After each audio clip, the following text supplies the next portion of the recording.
We're ready, Mayor. Well, welcome everyone to the Owensboro Board of Commissioners special called meeting February the 2nd, 2021 via video teleconference. At this time, as Mayor of Owensboro, I'd like to call the meeting to order and ask City Clerk Beth Davis to please call the roll. Commissioner Jeff Sanford, Unmute, please, Jeff. Here. Commissioner Mark Caslin, Here. Mayor Tom Watson, Here. Mayor Pro Tem Larry Magliner, Here. Commissioner Bob Glenn. Here. Thank you. We have this time I have the invocation and the pledge to the flag. Commissioner Mark Caslin, please. Dear Lord, please guide us throughout this meeting. Please watch over all of the people of our fine city and help us here at this meeting to always work together to strive for the best of the people of our community, and help us to please protect us all from the COVID virus and give us good health.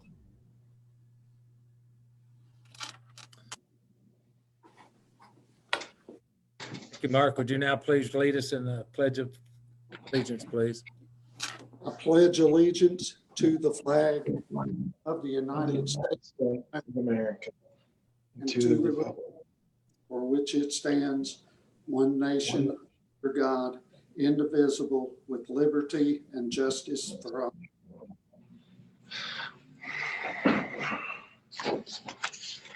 Thank you very much. Item 4A is a proclamation I'd like to read for Congenital Heart Defect Awareness Week. The health and well-being of all children throughout Owensboro is paramount importance to our families and community. Whereas thousands of children are born with birth defects every year, including approximately 40,000 children, 1 in 110 in the United States, who begin life with one or more than 35 identified forms of congenital heart defects. Whereas congenital heart defects are among Owensboro's most common birth defects, and they can be fatal due to their seriousness, insufficient effective medical intervention options, and the limited availability of infant donor hearts. Whereas the origins and symptoms of congenital heart defects are becoming more rapidly identifiable, and the range of surgical options are expanding continuously thanks to doctors and scientists, diligent research efforts, and field experiences that extend our body of knowledge every day. And whereas there's much to learn about the causes of and effective treatments for congenital heart defects, and it is important for parents, pediatricians, and nurses to recognize the warning signs associated with congenital heart defects among newborns so they may provide proper treatment as early as possible. And whereas many of Owensboro families are directly or indirectly affected by infant illness and death caused by congenital heart defects, and I applaud the efforts of doctors and scientists everywhere who work diligently to solve life's medical mysteries and to improve the quality of life for us all.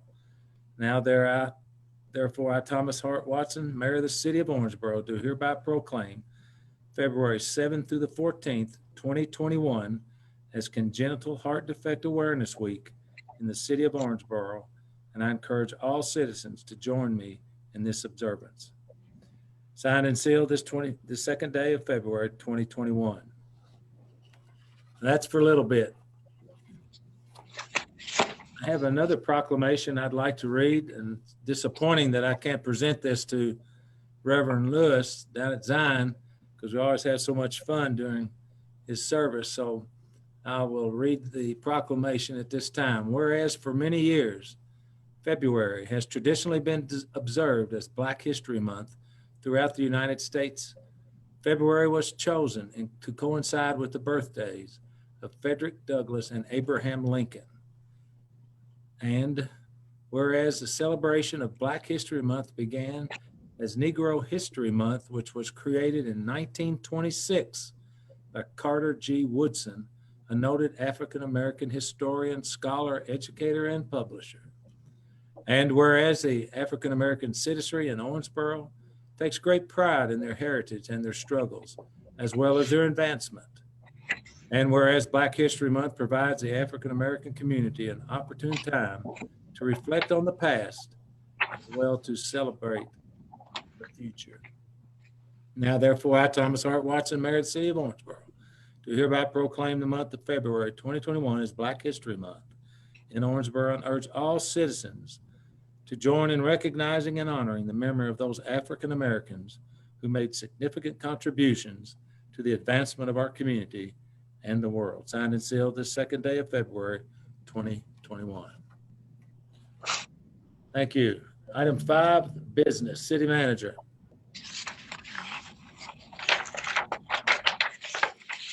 Thank you, Mayor. Following the completion of each fiscal year, the city is audited and the audit is presented to the public and for consideration by the Board of Commissioners.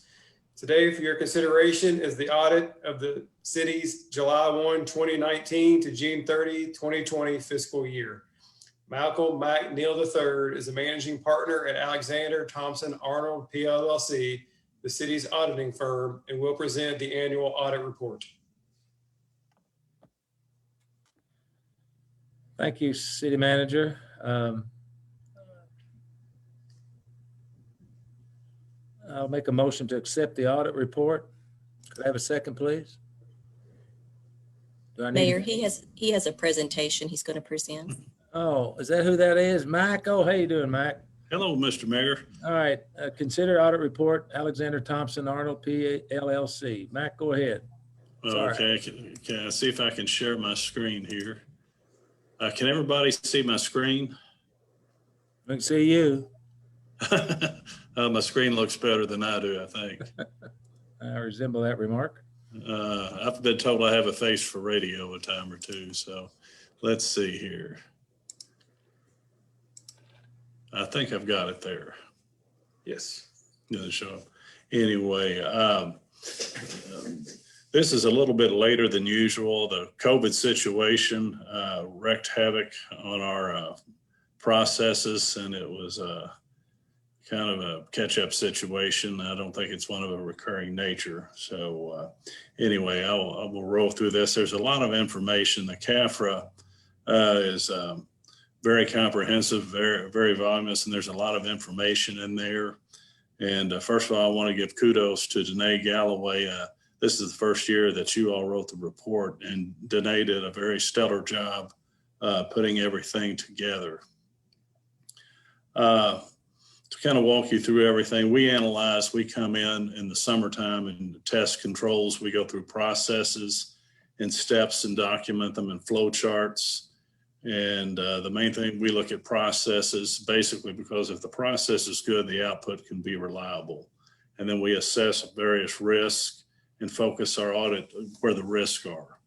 So we have to, with the risk assessment process, we have to audit the city, just not the books. So we look at factors outside of the city that could impact the financial statements, the regulatory environment, the current economic climate, nationally and locally. And we've been blessed locally that we haven't had it as bad as some parts of the country with the pandemic.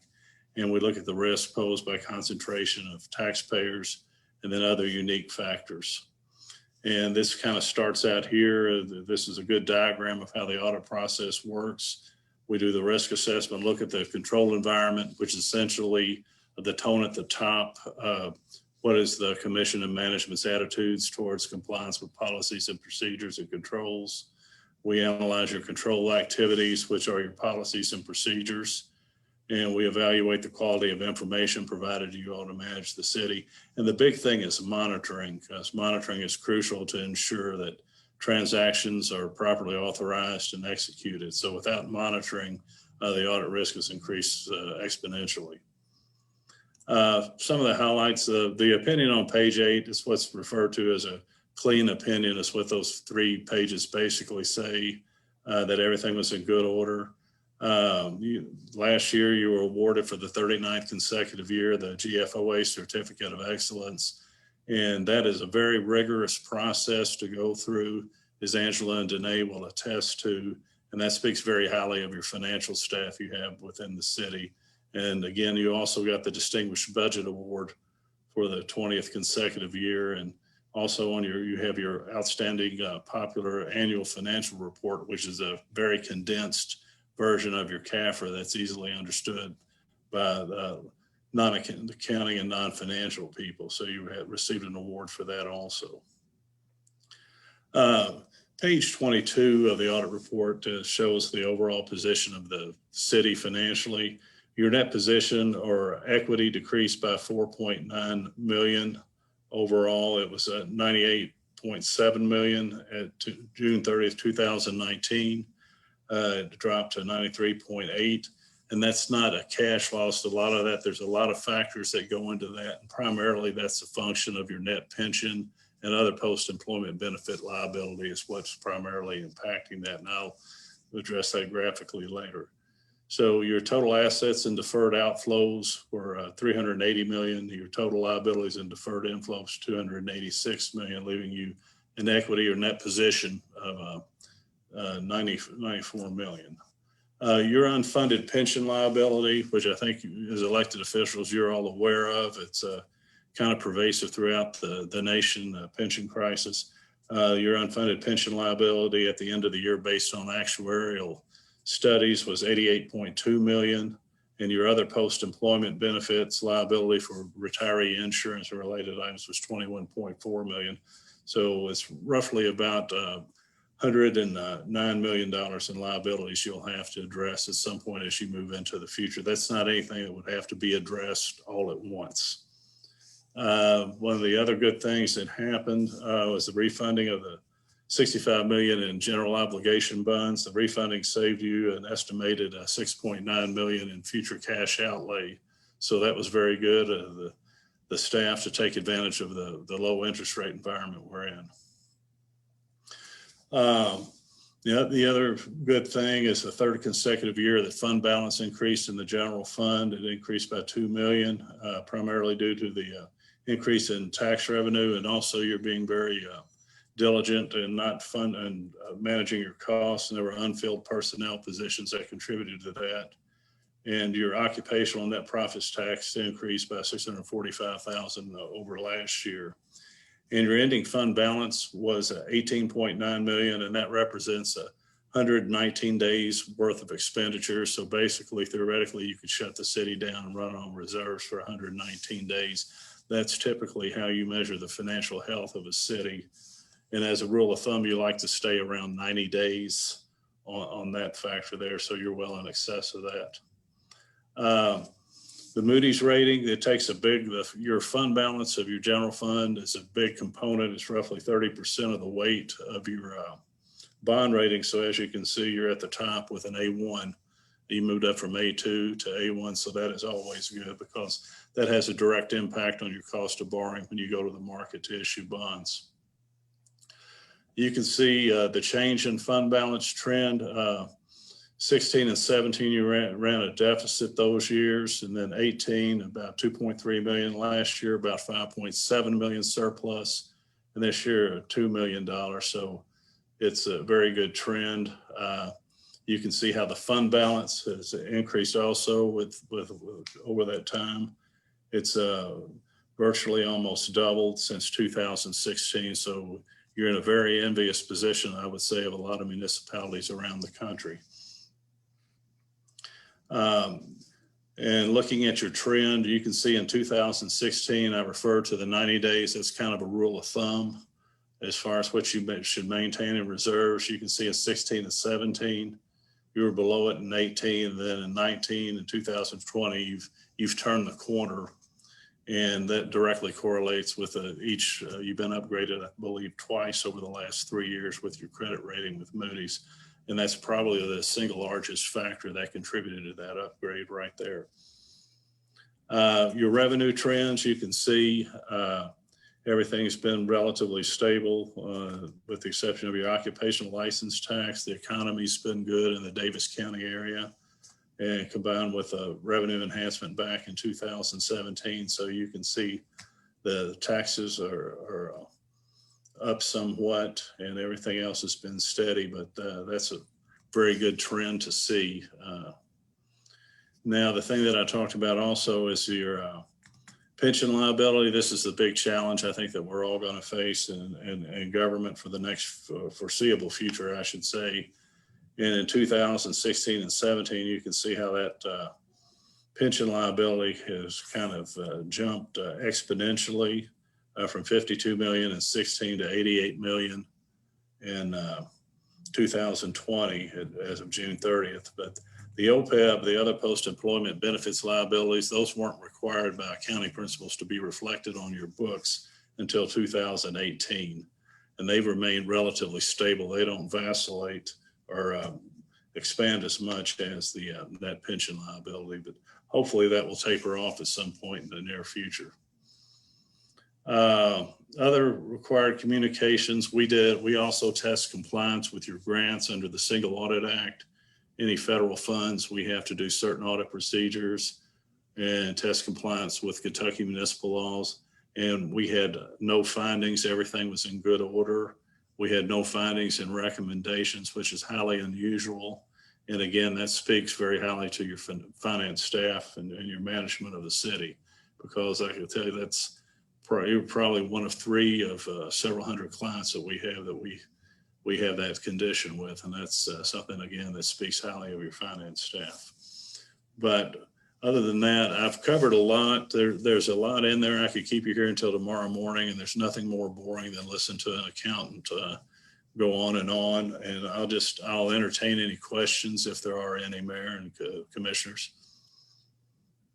Okay, any discussion from the commission?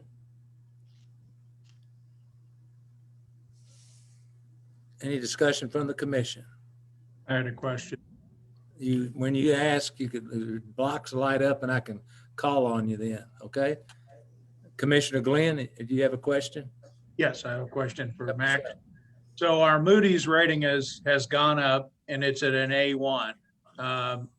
Can we improve that anymore? Or is that the top level we can get? I believe I believe at the size municipality you are, Commissioner Glenn, I think that's about as high as you can go. Correct me if I'm wrong, Nate or Angela. Well, I see Angela looking at her chart right now, as I believe. Right, yeah. We were at a AA3 back in 2014. And so we have been higher in the past. And we got downgraded back when we were having deficits and not taking the property tax increases. And so that's something that Moody's does not look favorably on. In fact, that's their favorite revenue stream is the property tax because it's stable and steady and spread across every resident. And so because the commission has been willing to step out and increase our revenue stream as well as take property taxes, the increase once or twice since then, Moody's has increased our rating to the A1. And that was in December, actually October 2019. Awesome. Thank you both. Appreciate it. Mac, would you say that not borrowing any money for the last 4 years has been helpful? That certainly helps. You can't borrow your way to prosperity, I've been told. Yeah, I've watched that happen in previous years. And I guess you'd have to say that our financial staff is probably the best one you've ever seen, aren't they? They're up there at the top, Mayor. That's definitely, they make my job a lot easier and I sleep better at night. They make us look good too. And I want to make sure Angela and all the group know exactly how much we appreciate it, because 4 years ago when I got here, it was a mess, and thankful to you all guiding our ship. We've made some remarkable gains in the last couple of years for sure. So thank you very much, Ms. Waniger. Well, Mayor, we couldn't do it without the commission's direction. Well, this commission paid attention to your guidance. Let's put it that way. Thank you. Any other discussion? Okay, can I vote now, Beth? Unmute. Okay, I guess I can make my motion now. You can. Sorry, my mouse had a mind of its own. Okay, I will make a motion to accept the audit report. Could I have a second, please? Second. We have a second.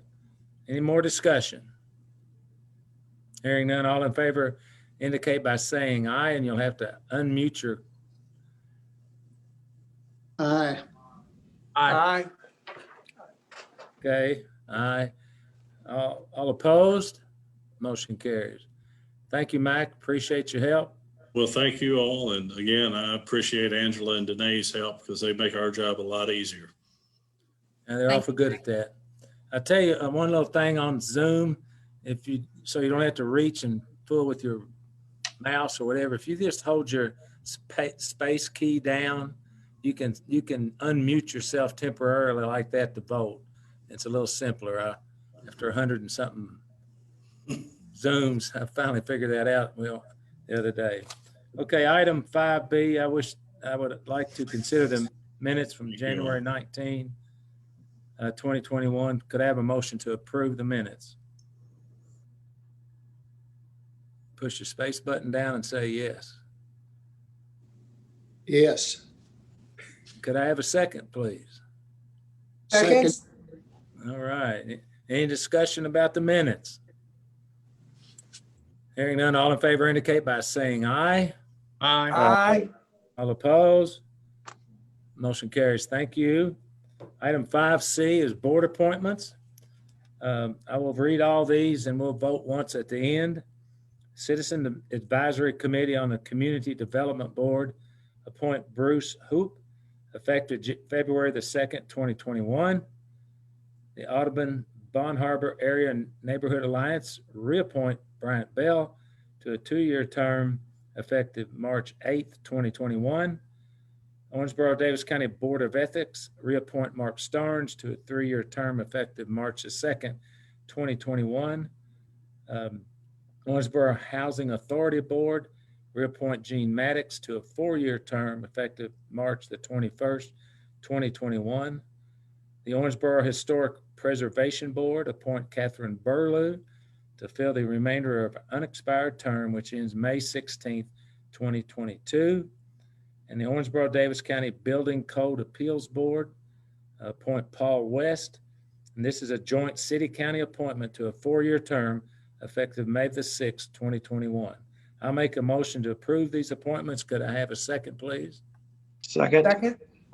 Any discussion of these appointments? Hearing none, all in favor indicate by saying aye. Aye. All opposed? Motion carries. Thank you.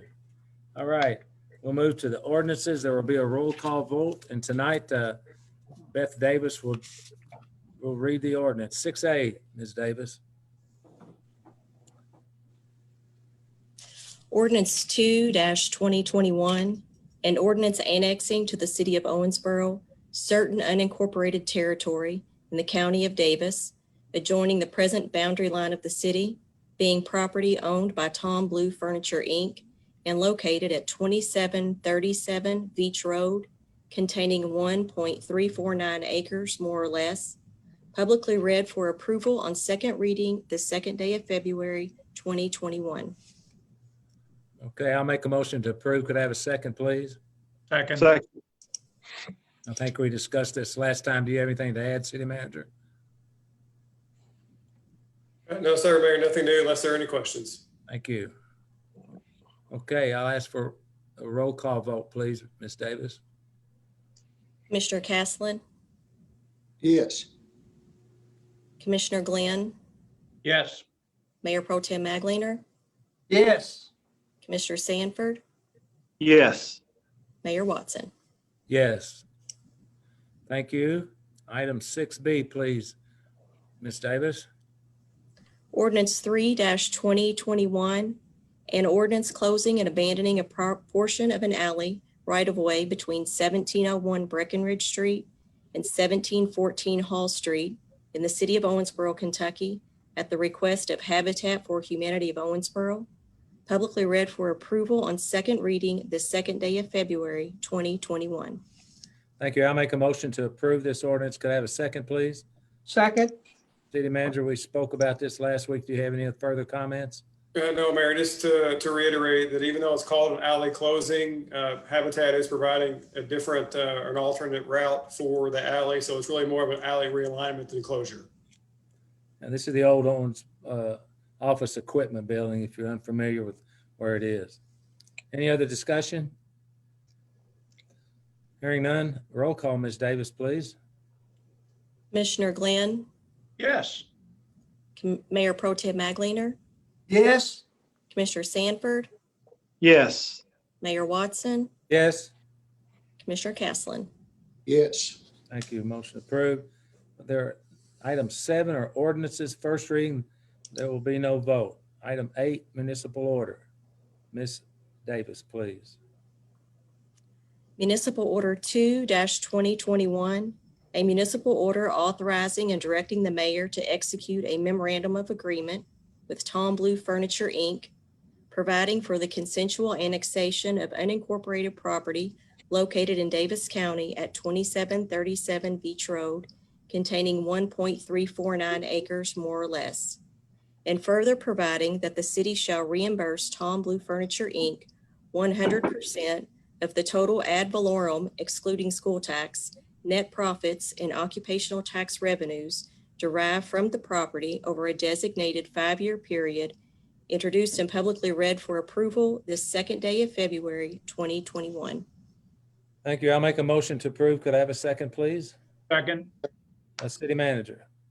Yes, this municipal order approves the incentive agreement for the Tom Blue Furniture annexation that you just approved moments ago.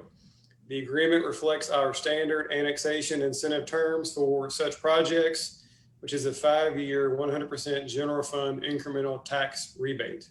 So it is a general fund tax rebate. However, we retain the your community vision portion of the occupational tax.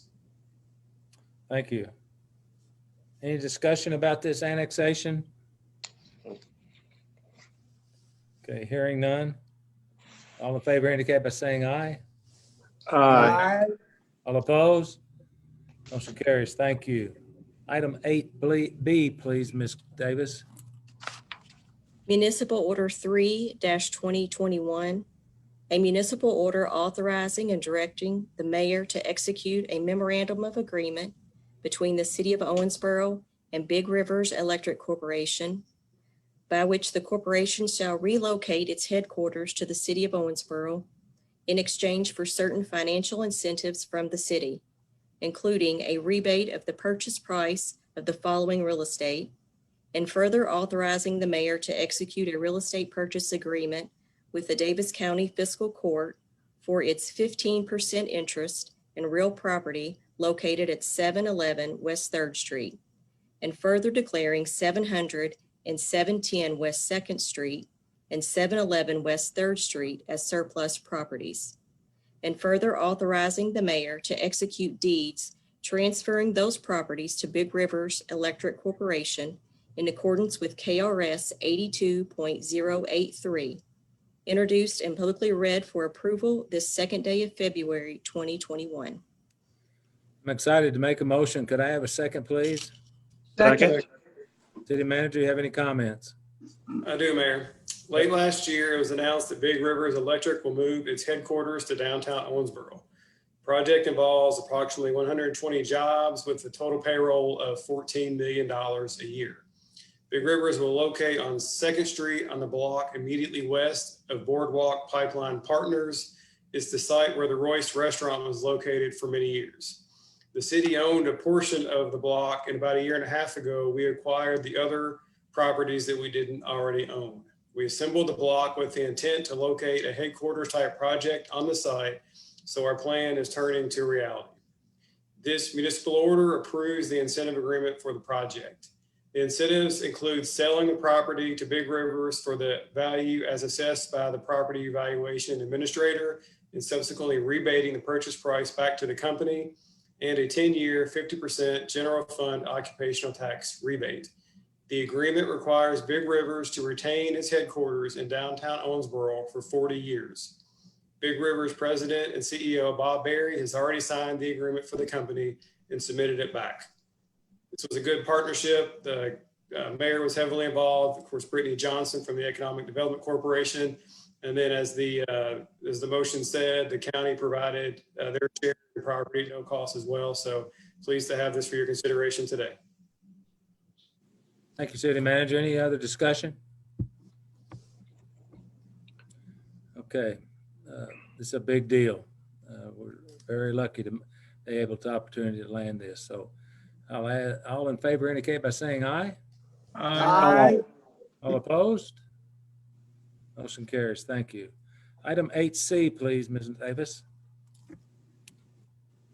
Municipal Order 4-2021, a municipal order authorizing and directing the mayor to execute an application for a fiscal year 2020 Assistance to Firefighters Grant Program through FEMA in an approximate amount of $195,764. The proceeds of which will be utilized by the City of Owensboro to purchase cardiac monitors and related equipment and supplies required for ALS first response licensing and training for emergency medical personnel for use by the Owensboro Fire Department.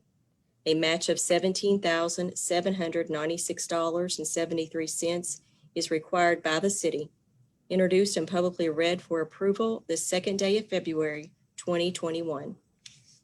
Thank you, ma'am. I'll make a motion to approve. Could I have a second, please? Second. City Manager, you have any comments? Yes, sir. This order authorizes a grant application for 3 cardiac monitors and related equipment for the fire department at a cost of $195,764. The equipment is needed as we prepare for providing advanced life support service to the community. The grant requires matching funds of $17,796. We plan to purchase 2 monitors this year, so budgeted funds are available to pay our required match. The grant, if funded, will allow us to acquire 3 monitors for substantially less than the cost of the 2 that we had budgeted. Thank you. Any other discussion? Okay, hearing none, all in favor indicate by saying aye, please. Aye. All opposed? Motion carries. Thank you. Item 8D, please, Ms. Davis. Municipal Order 5-2021, a municipal order authorizing and directing the mayor to execute an application for fiscal year 2021 competitive grant through the Kentucky 911 Services Board in an approximate amount not to exceed $165,000. The proceeds of which will be utilized by the City of Owensboro to purchase a new recorder for use by the Owensboro-Davis County Centralized 911 Communications Center. A 10% match being required by applicants. City's matching contribution shall not exceed $12,045. Introduced and publicly read for approval this second day of February, 2021. Thank you. I'll make a motion to approve this. Could I have a second, please? Second. City Manager, would you like to make a comment? I would, Mayor, thank you. This Well. municipal order provides approval of a grant application for dispatch to purchase a new recorder at a cost not to exceed $165,000. The current recorder was purchased when the city and the county first combined our dispatches over a decade ago. It is no longer serviced by the manufacturer. It is obsolete in that it does not have the capability to record next generation 911, which we are transitioning to later this year, scheduled for November. Like all dispatch costs, the required grant match will be shared by the city and the county, and the city's share will not exceed $12,045. We have budgeted funds available to satisfy the match, so no new or additional funds are needed. Thank you. Any other discussion? Hearing none, all in favor indicate by saying aye. Aye. All opposed? Motion carries. Thank you. Item 8E, Ms. Davis. Municipal Order 6-2021, a municipal order authorizing the mayor to execute a memorandum of agreement with the Davis County Fiscal Court and Davis County Public Schools, Special Law Enforcement Agency, allowing Davis County Public Schools Special Law Enforcement Agency access to the Link Terminal through the 911 Consolidated Central Dispatch Agency and outlining the use policy. Introduced and publicly read for approval this second day of February, 2021. Thank you. I'll make a motion to approve. Could I have a second, please? Second. The city manager, would you like to make a comment? Yes, this municipal order approves an agreement with the county and Davis County Public Schools, allowing DCPS's school law enforcement officers to access the Law Enforcement Network of Kentucky, or LINK. As is allowed in a section of state law, DCPS this year or last year decided to hire their own officers instead of contracting with the sheriff's office. The agreement allows DCPS officers to access LINK, which is the system officers use to run a name for warrants or outstanding issues. By previous agreement between the city and the county, Chief Elam is the local administrator of our LINK connection, so he will oversee the DCPS officers' use of the system. Thank you. I have a question, City Manager. Is the Davis County Public Schools involved in financing any of this 911 such scenario? Mayor, that will be a separate and related agreement still to come. This at this point just allows them solely to access the statewide system, and so at some point we'll come back with a separate agreement, more broader agreement for the actual use of dispatch. Okay, thank you. Any other discussion? Hearing none, all in favor indicate by saying aye. Aye. All opposed? Motion carries. Thank you.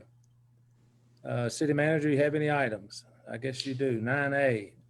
Yes, we have some personnel appointments this evening. Brandon Bowling, probationary full-time, non-civil service appointment to road worker with the street department effective February 15th. Blake Alvey, Colby Smith, and Matthew Stadfeld, probationary full-time, non-civil service appointments to firefighter with the fire department effective February 15th as well. Make a motion to approve. Could I have a second, please? Second. Okay, any discussion? Hearing none, all in favor indicate by saying aye. Aye. All opposed? Motion carries. Thank you. 9B, City Manager comments. No other comments tonight, Mayor. Thank you. Thank you. Item 10, communication from elected officials. Commissioner Caslen. I've had a couple of people that have inquired about the old Texas gas property, wanting to know what's in the future for it. You know, concerned that it's an eyesore. Well, didn't know if the city manager might want to make a comment on that. I don't necessarily know the plans offhand. I think it's on the market for tenants or prospective development. We can circle back with the owner, commissioner, and get an update. And so I know periodically they're doing work, so there are stretches where it may look less than ideal, but I think that's part of the construction process. So we can evaluate it though if you're getting complaints. Okay, thank you. Commissioner Caslen, I can tell you that there's been over $3 million of asbestos work done at that building to this point. So the hope and the desire of the developers is that they can continue to move forward with the project there, but it's getting so cost ineffective at this point. It's getting pretty tough to generalize and say what's going to happen there until they've got the second, third, and fourth floor asbestos free, and I think they're like down to one floor, which it's about $1 million a floor. So somewhere in that scenario, it becomes just a dollar thing as to whether or not it can continue to move forward. But there are plans. It just can't happen before maybe the developers decide that it's not worth the effort. Okay? Yes, thank you. Mm-hmm. Any other comments?